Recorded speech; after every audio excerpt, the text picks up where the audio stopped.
Қорқынышты құбыжық. Так, стоп, нахуй. Видео басында менің камбэгіме қуанған адамдарға және просто күшті комменттер жазған Джеки Чандарға алғыс айтқым келеді. Рахмет сендерге, пупсиктарым. Сендерді ең свежий видосқа бірден 300 лайк жинайды деп ойламадым. Я в ахуе. Рахмет әрине. Бірақ мынандай комменттерге айтарым. Сіз каналдың атын көрдіңдер ма вообще? Бұл жерде тез кино деп тұр ма? Мен лично ондай жазуды байқап тұрған жоқпын почему-то. Бұл жерде тек Вайсо деп тұрған жазу көріп тұрмын. Вайсо көне грек тілінен аударғанда жайбасар мразь дегенді білдіреді. Сол себепті осыдан былай не себепті видос ұзақ шығады деген сұрақтар азырақ туындайтын болады деп үміттенемін. Ал ендеше видосымызға оралайық. Және де ерекше ебландар. Байлық толған елді мекендер және қауіпті, адам аяғы баспаған ауылдар. Белгісіз және де зерттелмеген деген сөздерді естігенде қозып кететін адамдар.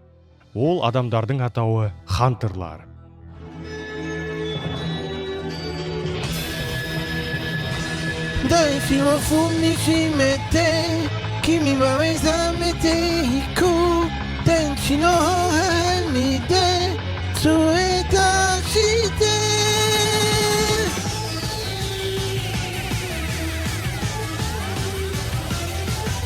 Гон, Курапика және Лиорио ақыры Киллуаның ауылына аттанады. Экзаменде болған жағдайдан кейін Гон қалайда Киллуаны құтқарғысы келеді.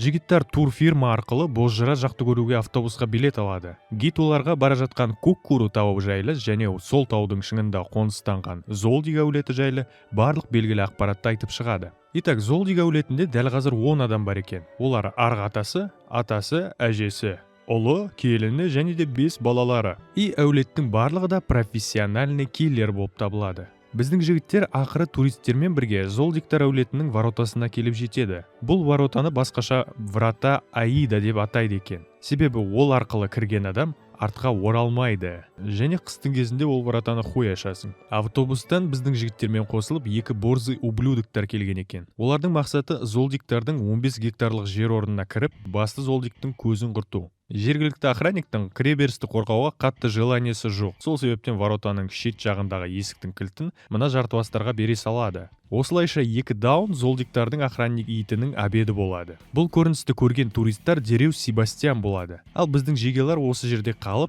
әрі қарай дворға кіруді шешеді. Охранник олармен жақынырақ танысып, көк шай ішу барысында олар Киллуаның достары екенін анықтайды.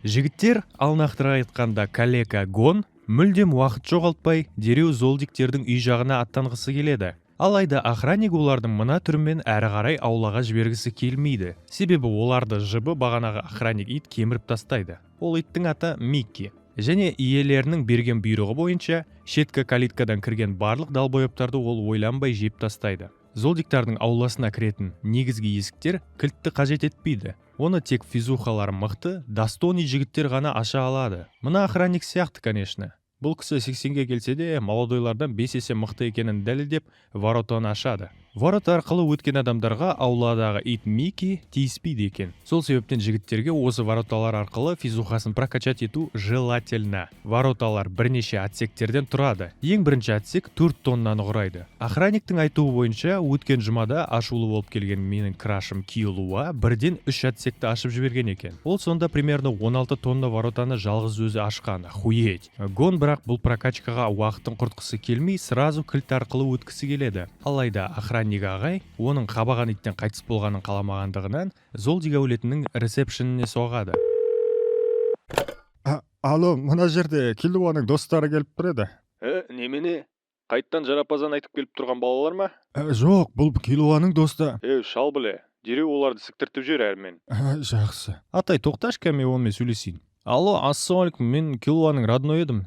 Пошел нахуй, Киллуаның достары жоқ. Ал сен қаяқтан білесің, достары жоқ екен, пидорас бля. В общем, Гон Золдиг әулетінің дворецкиймен сөзге келіп қалып, ашуланып стенадан секіріп өтпекші болады. Уже охранниктің және достарының сөздеріне настолько похуй болып кеткен Гон енді стенаға мінгелі жатқанында охранник оған онда мен де сенімен қосылып өлем дейді. Гонның детский миына кішкене ақыл кіріп, наконец көтін қысады. Охранник оларға демонстрация ретінде Золдигтердің ауласына кіргізеді. Олар ақыры жергілікті амбал ит Миконы өз көздерімен көреді. Сол кезде ғана Гон өзінің оған қарсы шансы жоқ екенін түсінеді. Енді жігіттер охранниктердің үйіне барады. Ол жерде тағы бір Сиквант есімді цундеры охранник бар екен. Жігіттер шайдың басында әрі қарай не істейтіндерін ойластырады. Секванттың айтуы бойынша золдиктердің үйіне дейінгі жол барған сайын қиындап түседі, ал жігіттердің дәл қазіргі деңгейімен ол жаққа жету тіпті нереально. Сол себептен джигилар жұмыла прокачка жасауға шешім қабылдайды. Ол үшін охранник оларға бір-бірден 50 килограммдық жилеткадан береді. Осыны күні бойы киіп жүріп енді шынығатын болады жігіттер. Даже адам құсап шайды іше алмайды, себебі кисе 20 килограмм. Осылай олардың тренировкасы сходу бастала кетеді. Дәл осы уақытта бізге Золдик әулетінде болып жатқан оқиғаны көрсетеді. Киллуаның мамасы және де оның жирный ағасы Милуки, жирный Леви, өткен жолы қашып кеткені үшін Киллуаны жазалап жатыр екен.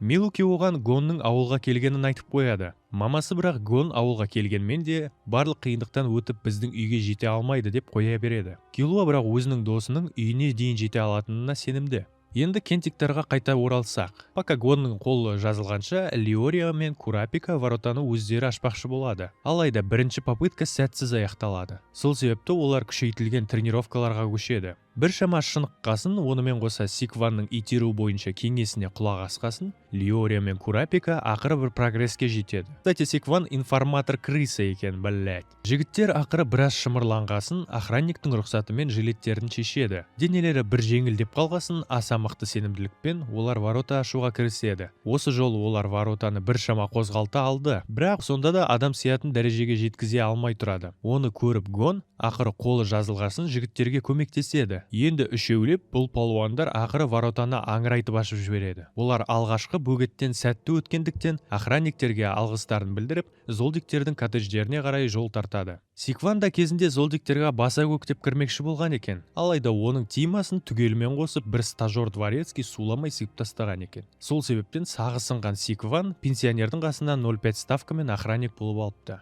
Міне сол стажер дворецкий, енді қазір уже официальный дворецкий, джигалардың алдына келесі бөгет ретінде тұрып алады. Киллуаның мәмәсі ботақанына бөтен ешкімді жақындатпау керек екенін қол астындағы жұмысшыларына бұйырған екен. Сол себепті мына Нега Гонды әрі қарай өткізбейтіндігін айтады. Гон чисто пацифист сияқты ешқандай шайқассыз өтіп кетемін дейді де, негр тянкадан по полной программе по ебальнику жейді. Негр қызда бірақ тас жүрек емес екен. Ол Киллуаны қатты сыйлайды және іштей оның бақытты болғанын қалайды. Гон таяқ жесе де тоқтамай алға жүруін жалғастырады. Содан негр қыз шыдамай эмоциясын білдіріп қояды және Гоннан дереу тоқтауын сұрайды.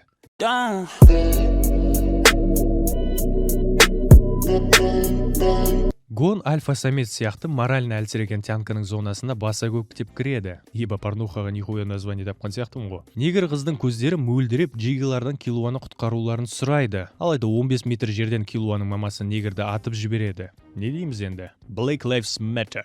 Киллуа мамасы джигиларға типа Киллуаның сообщениясын цитировать етеді. Короче, Джиги, рахмет барлықтарыңа, сыйлап келіп жатқандарыңа. Бірақ мен әзірше серьезный отношенияға дайын емеспін. Сол себепті ауылдарыңа қайтың барлықтарыңыз. Келесі сериясында бізге сразу Киллуаның пупсик кезін көрсетеді. Ол өзінің заданиясын сәтті орындап, ол хабарды ағасына айтып бара жатады. Сөйтсе Золдик әулетінде телохранитель болып жаңадан стажер келген екен. Ол біз уже танитын негр қыз. Кішкентай кезінен бұл қыз уже самооборона бойынша дохуя зат біледі екен. Киллуа оны қызықтыру мақсатында өзінің коронный, фантомный қимылын көрсетеді. Алайда келесі кадрда уже негр қыз золдиктарға жеріне баса көктеп келген ублюдоктарға қарсы осы фантомный қимылды қолданады. Киллуа оның боевой навыктары әлдеқайда көп екенін түсініп, онымен достасқысы келеді. Алайда артқы фонда Киллуаның анасын көріп қалған негр қыз оған отказ береді. Осылайша флешбек аяқталғасын, біз джигиларға қайта ораламыз. Олар Киллуаның мамасына сәлем бердік деп, Киллуаның не себепті олармен көрісе алмайтынын сұрайды.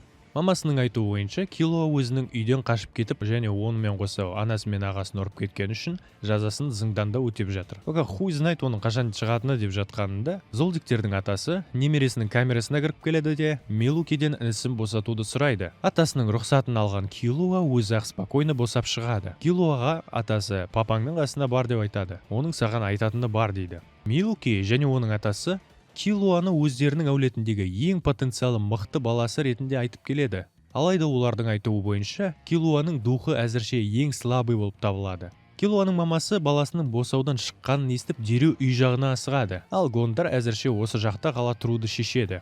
Киллуаны әкесі шақырып алып, экзамен жайлы және ол экзаменде танысқан достары жайлы сұрайды.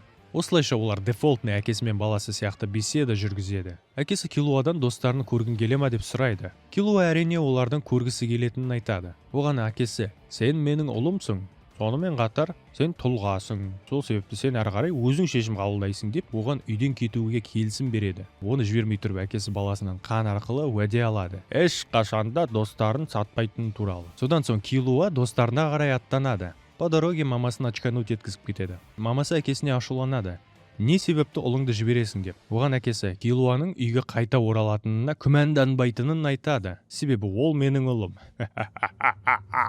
Золдик әулетіндегі шизиктардан шаршаған мамасы басты дворецкий Готоға ұлын Киллуаны барынша жібермеу қажеттігін айтады. Как раз біраздан соң Киллуа дворецкийларының үйіне келіп, Готоға достар келсе хабарлас деп демалыс бөлмесіне аттанады. Кешке таман жігіттер негр қыздың жетегімен дворецкийлардың үйіне келіп жетеді. Басында оларды өте сыйлы қонақ ретінде күтіп алады.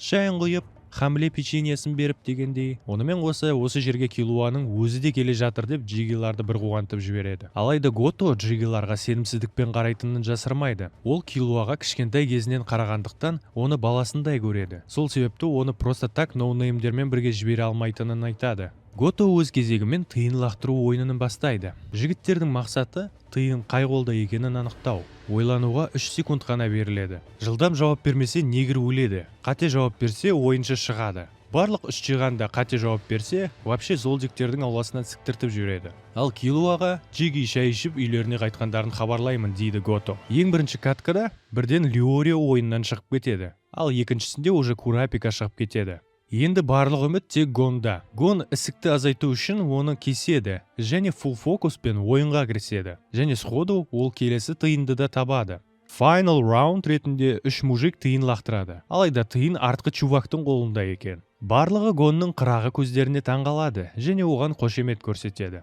Осы уақытта күтуден шаршаған Киллуа қонақ бөлмеге кіріп келіп, достарын көре қуанады. Киллуа Готоға достары келгенін неге бірден айтпадың деп ұрсады. Алайда олар ойын ойнағасын айтуға ұмытып қалыпсың деп жауап береді. Киллуа өз кезегімен достарын жинап дворецкиймен қоштасып, дереу жолға аттанайық дейді. Гон кетпестен бұрын Гото оған тағы бір рет тиын тапшы дейді. Осы жолы Гон қателеседі. Себебі Гото оны наебать етіп трюк қолданды. Гото осылайша Гонға әркімге сене берме, сенің алдыңда әлі түрлі наебсиктар кездесетін болады деп ақыл береді. Осылайша джигалар Киллуамен қосылып ақыры келесі саяхаттарына аттанады.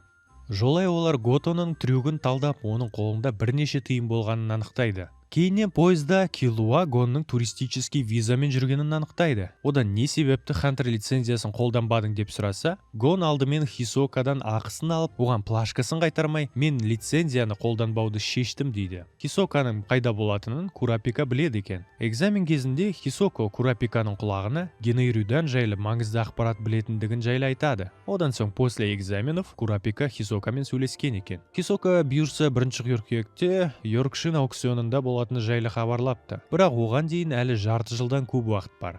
Жігіттер Киллуамен кезіккесін бір-бірден қоштаса бастайды. Курапика әрі қарай аукционға ақша жинау мақсатында Хантер болып жалданып жұмыс жасайтынын айтады. Лиорио ауылына қайтып дәрігер болуға экзамен тапсыратынын айтады. Бұйырса енді 1 қыркүйекте Йоркширда кезігеміз деп джигилар қоштасады. Ал біздің екі бүлдіршіндер әрі қарай не істейміз деп ойласады. Киллуа логично тренировкаға кірісу қажет екенін айтады, бірақ Гон оған не үшін дейді. Оған Киллуа тренировканың не үшін қажет екенін популярно түсіндіреді. Егерде Хисока мен Ханзоның күш айырмашылығы осындай деңгейде болса, Хисока және Гонның күші примерно осындай болып келеді. Күш жинаудың қажеттілігін түсінген бүлдіршіндер енді шынығатын және онымен қоса ақша табатын жалғыз жерге аттанады. Олар аспан аренасына жол тартады. Егерде пупсиктерім сізге осы видос ұнаған болса, онда видос астына кемінде 500 лайк жинай қойыңдар. Өткенде 300 лайк деп бәлеге қалып едім ебайт. Осы жол енді сәл баяулайтын болар темптерін. Назарларыңызға рахмет. Сау болыңыздар.